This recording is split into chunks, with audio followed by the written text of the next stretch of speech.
Hello everyone. तो आज 14 अप्रैल है और आज के जो प्रारंभिक परीक्षा संबंधी प्रश्न हैं जो करंट अफेयर्स से बनाए गए हैं और जो मेंस से संबंधित प्रश्न हैं उनकी हम चर्चा शुरू करते हैं।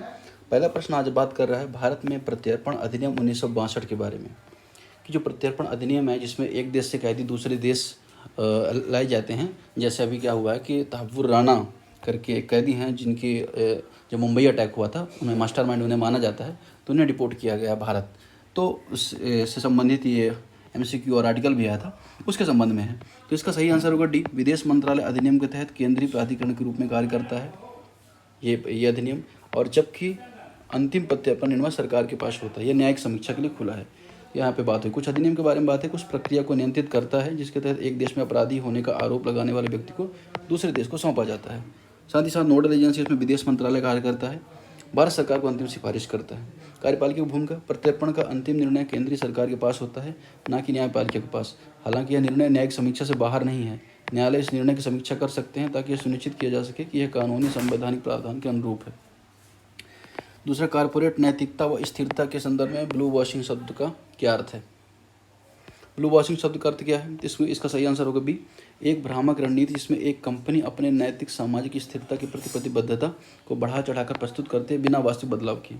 तो एक भ्रामक रणनीति है जिसमें एक कंपनी क्या करती है, नैतिक सामाजिक व स्थिरता के प्रति प्रतिबद्धता को बढ़ा चढ़ाकर प्रस्तुत करती है। ब्लू वॉशिंग प्रक्रिया के बारे में जिसमें वो कंपनी जनता को धोखा देती हैं, यह बताते हुए कि वे सामाजिक नैतिक स्थिरता के कारणों के प्रति बहुत प्रतिबद्ध हैं, विशेष रूप से उन कारणों से जुड़े हुए जो संयुक्त राष्ट्र व सतत विकास लक्ष्य से संबंधित होते हैं।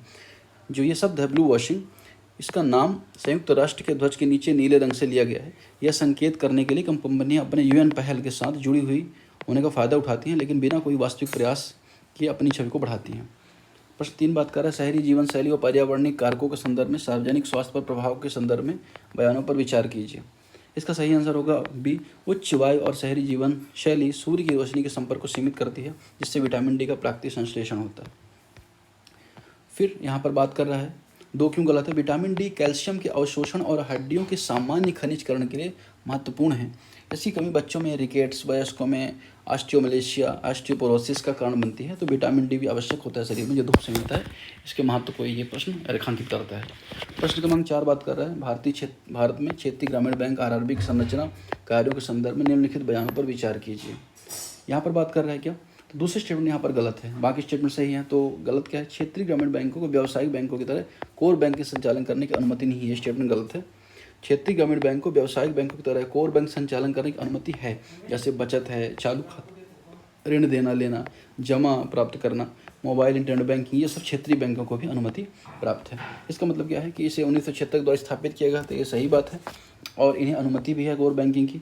तीसरा, क्षेत्रीय बैंकों को प्राथमिकता क्षेत्र उधारी पीएसएल का पालन करना अनिवार्य है, यह भी बात सही है। प्राइवेट सेक्टर लेंडिंग में कुछ ऐसे क्षेत्रों को शामिल किया जाता है जिनको ऋण में वरीयता दी जाती है बैंकों द्वारा। फिर चौथा है, क्षेत्रीय ग्रामीण बैंकों को आमतौर पर सीमित भौगोलिक क्षेत्र में कार्य करते हैं जो अक्सर एक राज्य के विशेष जिलों तक सीमित होते हैं। इस तरह ये प्रश्न यहाँ पे बात करता है। पांचवा प्रश्न बात कर रहा है बौद्ध योगदानों के संदर्भ में उनके प्रभाव को मिलाना है। संघ संस्था समानता, यह बात करती है धार्मिक सामाजिक समानता की। संघ संस्था बात करती है धार्मिक सामाजिक समानता की। जातक साहित्य, नैतिक कहानी और लोक कथा की बात करता है। चैत्य विहार प्रणाली, रूपक विकास, वास्तुकला की बात करता है। ठीक है, ये तो यहाँ पे बात हो गई इसकी। मेंस में प्रश्न बात कर रहा है बिम्स्टेक के सदस्य देशों के बीच समावेशी विकास को बढ़ावा देने में इसकी भूमिका का मूल्यांकन कीजिए। बेहतर परिणामों के लिए आर्थिक सहयोग कैसे बढ़ाया जा सकता है? बिम्स्टेक के विकास लक्ष्यों को आगे बढ़ाने में बहुपक्षीय वित्त पोषण की क्या भूमिका होती है? तो बंगाली खाड़ी में पहली बात है बिम्स्टेक के बारे में बताने को 1997 इसकी स्थापना हुई थी। इसके 7 सदस्य हैं। इसका उद्देश्य बताना है कनेक्टिविटी, ऊर्जा और सामाजिक आर्थिक विकास हो, ऐसे क्षेत्रों को आगे बढ़ाना है। साथ ही विकासात्मक लक्ष्य को बढ़ावा देना महत्वपूर्ण योगदान है इसका। बिम्स्टेक के समावेशी विकास को बढ़ावा देने की भूमिका क्या है? क्षेत्रीय कनेक्टिविटी का सुधार करना। बिम्स्टेक का उद्देश्य क्या है? जो क्षेत्रीय कनेक्टिविटी है, खासतौर पर जो बे ऑफ बंगाल रीजन में कंट्रीज हैं उनके बीच में संपर्क में सुधार करना है। साथ ही जो संसाधन है उनको, साझा संसाधनों को बढ़ावा देना। समुद्र में जो संसाधन है उसको साथ में मिलकर यूटिलाइज करना, कनेक्टिविटी को बेहतर बनाना। सामाजिक आर्थिक क्षेत्रों पर ध्यान देना। बिम्स्टेक में जो भी शिक्षा, स्वास्थ्य, गरीबी उन्मूलन जैसे जलवायु परिवर्तन जैसे जो कॉमन कार्यक्रम है, सामान्य कार्यक्रम है जो सभी देशों को करने होते हैं, उनमें क्या करना, आपस में सहयोग करना, कोऑपरेट करना। मानव विकास और क्षमता निर्माण करना कि बिम्स्टेक कंट्रीज़ के बीच में रोजगार हो और रोजगार में वृद्धि हो, इस संबंध में भी कार्य करना। बेहतर परिणामों के लिए आर्थिक सहयोग को बढ़ाना, व्यापार व निवेश को बढ़ाना, आपस में FTA समझौता, पूर्ण क्रियान्वयन करने की दिशा में प्रयास करना, जैसा आसियान के साथ हमारा FTA है। फिर निवेश को प्रोत्साहन देना कि एक देश दूसरे देश में निवेश कर सके, जिससे क्या हो, रोजगार की उत्पत्ति हो और सभी देशों का समावेशी विकास हो। संरचना विकास में चाहे आप देखें परिवहन का विकास हो, ऊर्जा का विकास हो, डिजिटल कनेक्टिविटी का विकास हो, तो बिम्स्टेक में संयुक्त परियोजनाओं को संचालित करना और ऐसे संरचना विकास को बढ़ावा देना।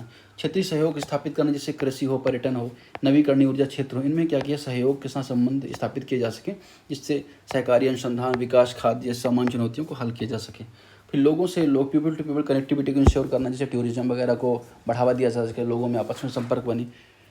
साथ ही साथ वैश्विक वित्तीय संस्थाओं का लाभ उठाना, बिम्स्टेक जैसी जो बड़ी परियोजनाओं, ADB, विश्व बैंक, न्यू डेवलप्ड बैंक से बहुपक्षीय विकास बैंकों के साथ सहयोग कर सकता है।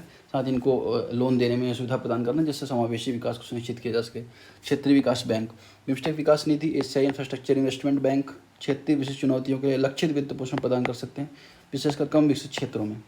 लोक निजी साझेदारियाँ, सार्वजनिक निजी साझेदारियों के लिए बहुपक्षीय वित्त पोषण आकर्षित करना, दूरस्थ अविकसित क्षेत्रों में अवसंरचना, सामाजिक सेवाओं का विकास करना।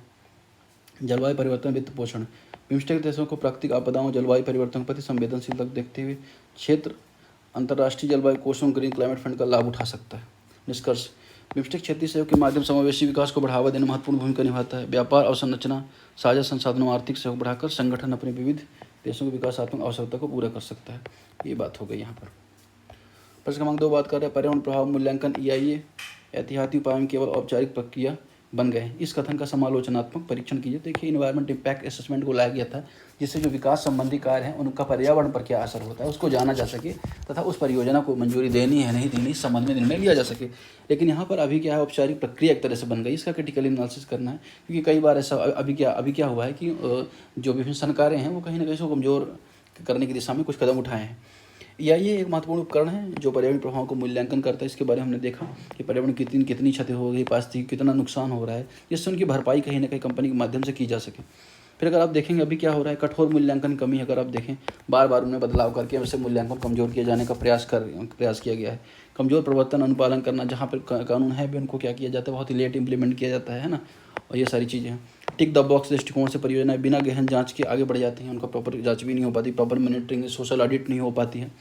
राजनीतिक आर्थिक दबाव कई बार होता है, जिससे क्या किया जाता है, EIA की मंजूरी इन संस्थाओं को दी जाती है, कंपनियों को दी जाती है। संयुक्त प्रभावों की अनदेखी करना, साथ ही साथ जन हितधारकों को सहभागिता में कमी दिखाई देती है, स्थानीय समुदायों को, हितधारकों को इसमें भागीदारी न देना, ये सारी चीज़ें। अब इससे कैसे सशक्त बनाया जा सकता है, इसमें हम अगर देखें EIA को सशक्त बनाना चाहिए, कठोर मानदंड को अपनाना चाहिए, संयुक्त प्रभाव मूल्यांकन किया जाना चाहिए, जनजाति हो चाहे जो सामुदायिक भागीदारी को सुनिश्चित किया जाना चाहिए, सिविल सोसाइटी की भागीदारी को सुनिश्चित किया जाना चाहिए, है ना। जैसे जैव विविधता संबंधी जो संस्थाएं हैं उनको सुनिश्चित किया जाना चाहिए। साथ ही साथ पारदर्शिता को बढ़ावा दिया जाना चाहिए, परिणाम आधारित दृष्टिकोण को अपनाना चाहिए, पुराने जो केस हुए हैं उनकी स्टडी की जानी चाहिए, उसके बाद अनुमति दी जानी चाहिए। संवेदनशीलता का, पारिस्थितिकी संवेदनशीलता का ध्यान दिया जाना चाहिए और रणनीतिक पर्यावरण मूल्यांकन को लागू किया जाना चाहिए। तृतीय पक्षी मूल्यांकन का प्रावधान होना चाहिए, जिससे अगर ऐसा हो तो एक तीसरा पॉइंट ऑफ व्यू भी मिल सके।